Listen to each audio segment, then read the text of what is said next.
मेरे देश की धरती,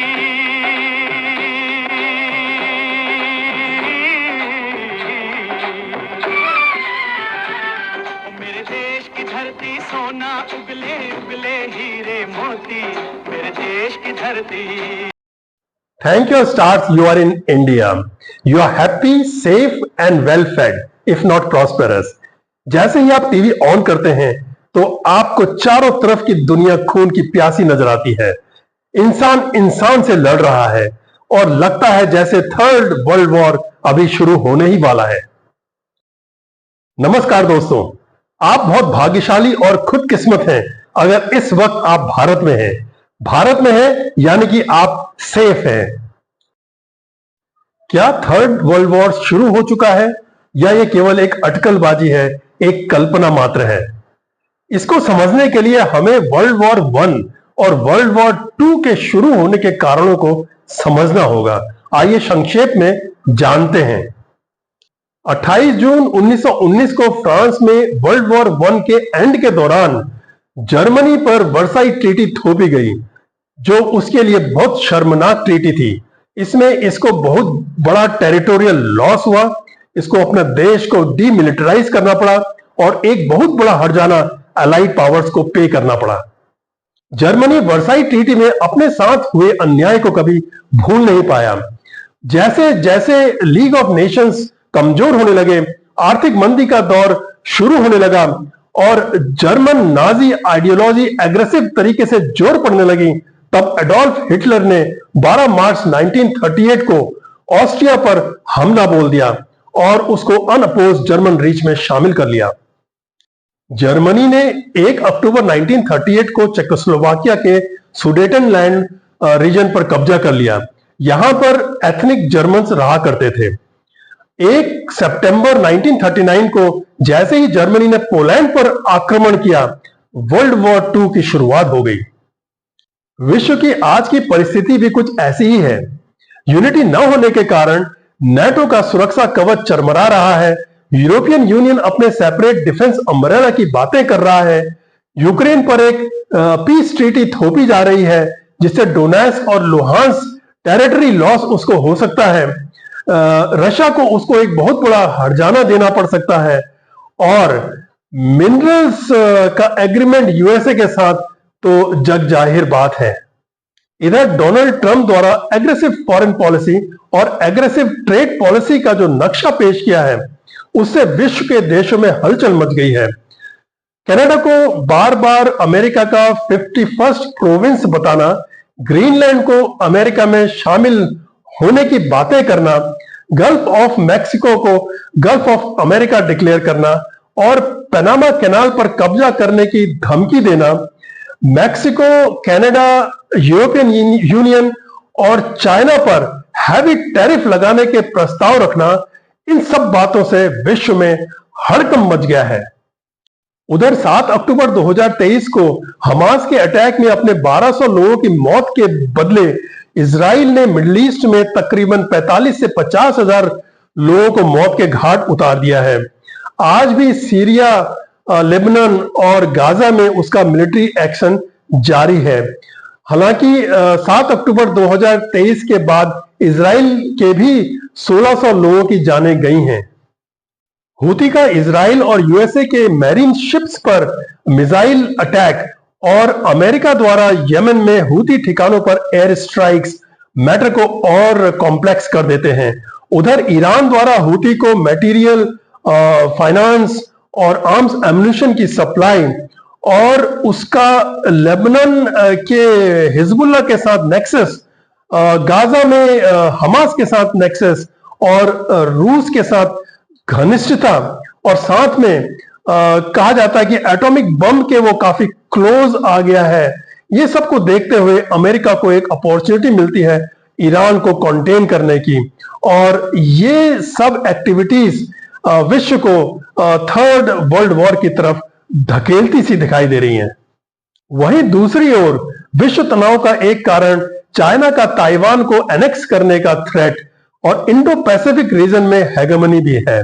उधर नॉर्थ कोरिया दिन रात मिसाइल परीक्षण किए जा रहा है और अपनी एटॉमिक शक्ति को बढ़ाई जा रहा है। पोलैंड का यूएसए से न्यूक्लियर वेपन्स को अपने देश में डिप्लॉय करने की पेशकश करने से रशिया चुप बैठने वाला नहीं है। यूक्रेन वॉर से शायद पोलैंड ने कोई सबक नहीं सीखा है। अगर तीसरा विश्व युद्ध होता है तो विश्व 3 खेमों में बढ़ जाएगा, USA and allies, Russia and allies और नॉन अलाइंड कंट्रीज। यूएसए के खेमे में होंगे France, Germany, UK, Italy, Ukraine, Sweden, Israel, Australia, Japan और सऊदी अरेबिया। पोलैंड और साउथ कोरिया भी यूएसए के खेमे में होगा, लेकिन कनाडा, पाकिस्तान और टर्की किस करवट बैठेंगे अभी कुछ कहा नहीं जा सकता। दूसरी तरफ रूसी खेमे में होंगे China, north Korea, Iran, Lebanon, Belarus. तीसरी तरफ अफ्रीकन कॉन्टिनेंट्स के देश और साउथ एशिया के देश जिसमें भारत भी शामिल है। अमेरिका और रशिया दोनों खेमों से अपना सेफ डिस्टेंस बनाए रखना चाहेंगे। हाँ, अगर इंडो पैसिफिक में जापान या ऑस्ट्रेलिया के ऊपर चाइना का डायरेक्ट अटैक होता है, या तिब्बत में गृह युद्ध छिड़ जाता है, या पाकिस्तान कश्मीर में कोई मिलिट्री एक्शन करता है, तो विवश होकर, मजबूर होकर इंडिया को थर्ड विश्व युद्ध में हिस्सा लेना पड़ सकता है।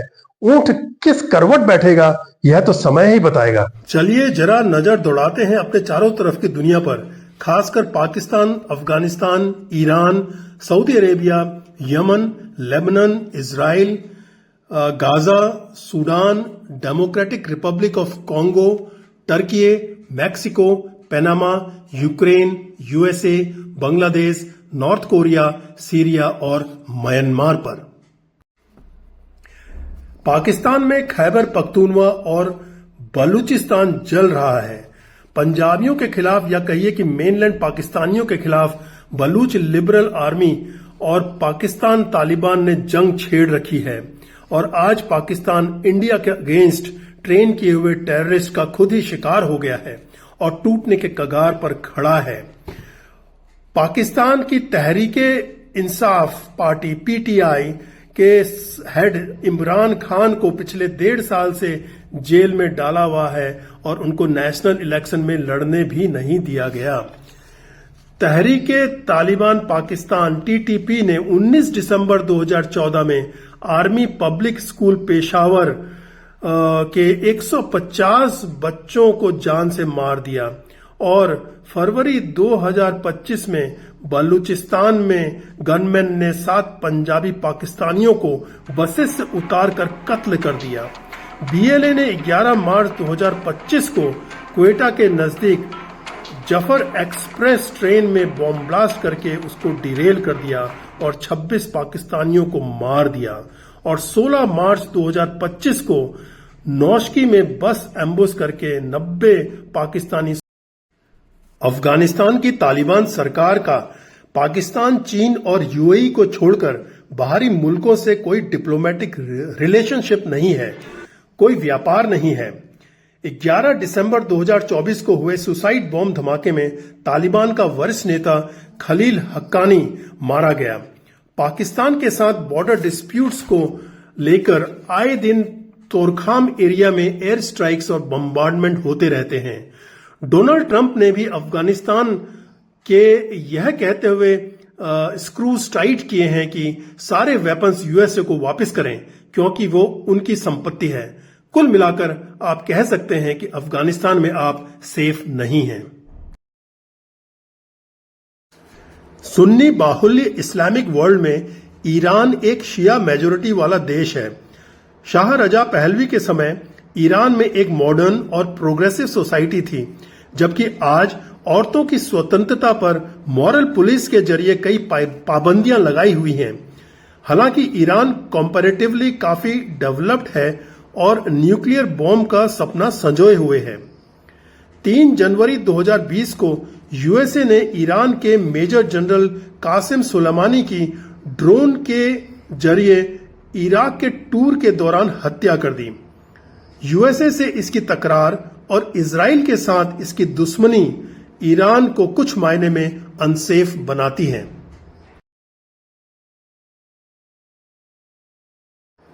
सीरिया की सिचुएशन इतनी कॉम्प्लेक्स है कि किसी ग्रुप को नहीं पता कि उसका दोस्त कौन है और दुश्मन कौन। जब बशर अल असद की सरकार थी तब भी इजराइल उस पर एयर स्ट्राइक करता था, और अब अहमद अल शारा की 29 जनवरी 2025 से सरकार है, तब भी उस पर इजराइल एयर स्ट्राइक कर रहा है और यूएसए आईएसएस के ठिकानों पर अटैक कर रहा है। सीरिया तो आपके लिए बिल्कुल भी सेफ नहीं है। सऊदी अरेबिया का मेन मकसद अपने किंगडम को स्टेबल रखना है, अपनी पारिवारिक गद्दी को महफूज रखना है और अपनी सुरक्षा के लिए वह पूरी तरह से अमेरिका पर निर्भर करता है। 14 सितंबर 2019 को हूती ने ड्रोन अटैक करके सऊदी अरेबिया की ऑयल रिफाइनरीज को बुरी तरह बर्बाद कर दिया था, तो सऊदी अरेबिया भी आपके लिए सेफ नहीं है। आपको यह जानकर हैरानी होगी कि यमन की सरकार अलग है और हूती केवल 35% एरिया, जिसमें कैपिटल साना भी शामिल है, पर कब्जा किए हुए हैं। यानी हूती पूरे यमन को कंट्रोल नहीं करता, हालांकि यह 70 से 80% पॉपुलेशन पर कंट्रोल रखे हुए है। हूती ने यूएसए और इजराइल के मैरीटाइम इंटरेस्ट पर हमला करके इन मुल्कों के नाक में दम कर रखा है। लेबनान और हमास की इजराइल के साथ लड़ाई में कूदकर इन्होंने यमन को बहुत ही अनसेफ बना दिया है। आए दिन यूएस और इजराइल यहां एयर स्ट्राइक्स कर रहे हैं। हिजबुल्लाह ने हमास के साथ सिंपैथी दिखाने के एवज में लेबनान का बहुत नुकसान करा लिया है और इसके बड़े इलाके पर इजराइल फोर्सेस अभी भी मौजूद हैं, तो लेबनान भी आपके लिए सेफ नहीं है। 7 अक्टूबर 2023 को हमास के रेड ने इजराइल के कॉन्फिडेंस को हिला दिया। चारों तरफ से दुश्मनों से घिरा यह छोटा सा मगर शक्तिशाली मुल्क कब तक आयरन डोम से मिसाइल रोकता रहेगा, ये वक्त ही बताएगा। इसकी ताकत का एक बड़ा सोर्स यूएसए का इसके सर पर हाथ है। इजराइल में आए दिन ईरान, हिजबुल्लाह, हमास और हूती से दागे जाने वाले रॉकेट्स के बीच जीवन व्यतीत करना आपके लिए सेफ नहीं है।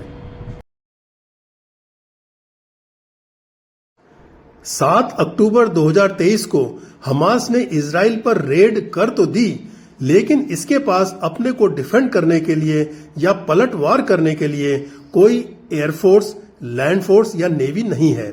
आज पूरा गाजा एक कब्रिस्तान में तब्दील हो चुका है और यहां रहना बिल्कुल भी सेफ नहीं है। जनरल अब्दुल फतेह अल बुरहान, जो सूडानीज आर्म फोर्सेस के चीफ हैं, और जनरल मोहम्मद हमदान दगेलो हेमडिटी, जो पैरामिलिट्री रैपिड सपोर्ट फोर्स के कमांडर हैं, ने सूडान को गृह युद्ध की आग में झोंक दिया है। इन दोनों ने मिलकर अप्रैल 2019 में अल बसर की सरकार का तख्ता पलट कर दिया था और आज ये एक दूसरे के खून के प्यासे हो गए हैं और अपने ही देशवासियों पर एयर स्ट्राइक्स और आर्टिलरी बम्बार्डमेंट कर रहे हैं। सूडान भी आपके लिए अनसेफ है। Democratic Republic of Congo DRC पिछले 30 सालों से गृहयुद्ध की आग में झुलस रहा है। यहां पर लड़ाई देश में मौजूद मिनरल संपदा को हथियाने के लिए हो रही है। M23 ग्रुप के फाइटर्स ने कई शहरों और कस्बों पर कब्जा कर लिया है। M23 ने गोमा और बुकावा पर कब्जा कर लिया। यह ग्रुप तुत्सी माइनॉरिटी ट्राइब का ग्रुप है। रवांडा M23 को लॉजिस्टिक और वेपन सपोर्ट प्रोवाइड कर रहा है। इस लड़ाई की जड़ 1994 में हुआ कत्लेआम है, वो मैसेकर है जिसमें हूती ट्राइब के लोगों ने 8 लाख तुत्सी ट्राइब के लोगों को स्लॉटर कर दिया था। तो कॉन्गो भी आपके लिए सेफ नहीं है। प्रेसिडेंट रिसेप ताय्यप एर्दोगान ने इस्तांबुल के मेयर इकराम इमामोग्लू को करप्शन और टेररिज्म चार्जेस पर अरेस्ट कर लिया है और तुर्की की जनता सड़क पर उतर आई है वैसे तो तुर्की नाटो मेंबर कंट्री है, लेकिन रशिया, ईरान और पैलेस्टाइन के साथ भी इसके क्लोज रिलेशन हैं और यह बैलेंसिंग एक्ट में कब किसकी तरफ चल पड़े कुछ कहा नहीं जा सकता। यहां पर भी फ्यूचर अनप्रेडिक्टेबल है, सो तुर्की भी आपके लिए सेफ नहीं है।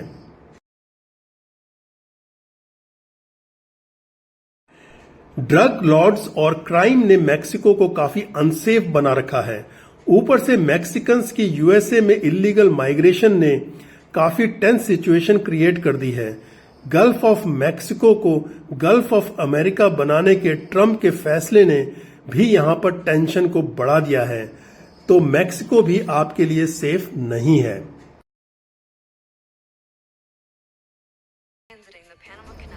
कुछ पता नहीं कब यूएसए पनामा कैनाल पर कब्जा कर ले, क्योंकि पहले ही ट्रंप ने बता दिया है कि चाइना पनामा कैनाल को ऑपरेट कर रहा है, जो जिमी कार्टर के 1977 ट्रीटी का उल्लंघन है। तो पनामा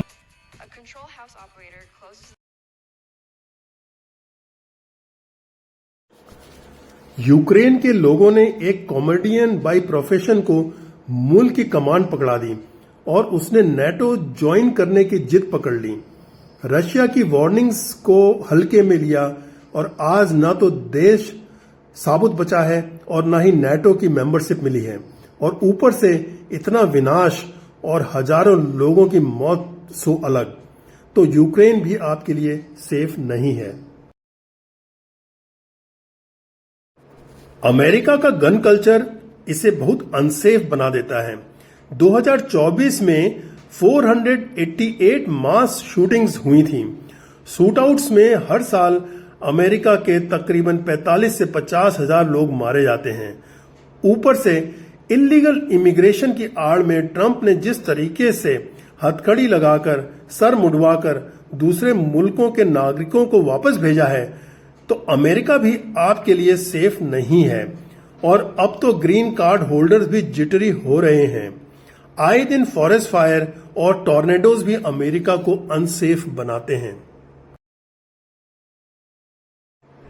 5 अगस्त 2024 को बांग्लादेश की निर्वाचित प्रधानमंत्री शेख हसीना को देश से भागना पड़ा और भारत की शरण में आना पड़ा।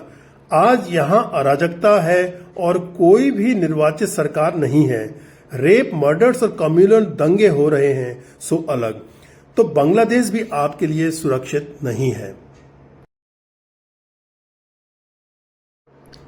किम जोंग यून के कोरिया में तो उसका जैसा ब्लैक जैकेट पहनने का, उसका जैसा हेयर कट रखने का या फैशनेबल कपड़े पहनने का भी आपको अधिकार नहीं है।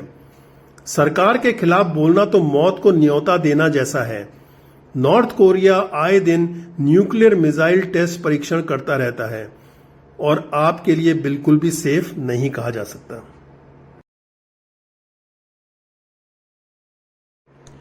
बर्मा की मिलिट्री जुंटा ने नोबेल लॉरेट ऑंग सान सू क्यू को पिछले कई सालों से अरेस्ट कर रखा है। रोहिंग्या मुस्लिम्स को 2017 के जेनोसाइड के बाद देश छोड़कर भागना पड़ रहा है, तो म्यांमार भी आपके लिए सेफ नहीं है।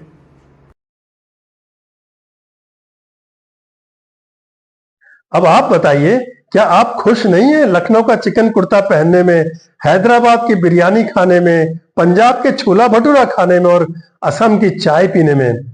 जहां विश्व में एयर स्ट्राइक्स में, बम्बार्डमेंट में लोग मारे जा रहे हैं, वहां हिंदुस्तान में लोग टीवी पर घर बैठे अनंत अंबानी की करोड़ों की शादी का आनंद उठा रहे हैं। हिंदुस्तान वो जगह है जहां 70 करोड़ लोग महाकुंभ में, प्रयागराज में स्नान करते हैं। कोई एक छोटी सी हिंसक घटना भी नहीं घटती है।